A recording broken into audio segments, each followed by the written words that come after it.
ఇశ్రాయేలు ప్రజలు 40 సంవత్సరములు దేవుడు వారితో నడిచాడు, వారు దేవుడితో నడిచారు. పగలు మేఘస్తంభమై రాత్రి అగ్నిస్తంభమై దేవుడు వారితో నడిచినంత కాలం కూడా వారు వస్త్రాలు పాతకెళ్ళలేదంట.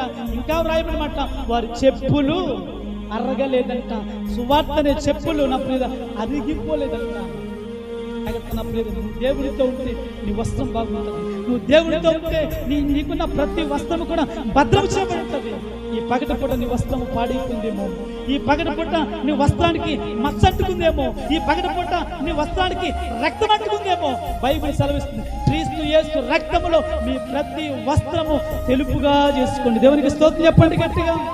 ఆయన రక్తములో మన వస్త్రాలు కడుక్కోవాలి. ఆయన రక్తములో మన పాపమైన వస్త్రాలు కడుక్కోవాలంట. ఎవరైతే కడుక్కుంటారో ఆయన కుమారులు అనబడతారు.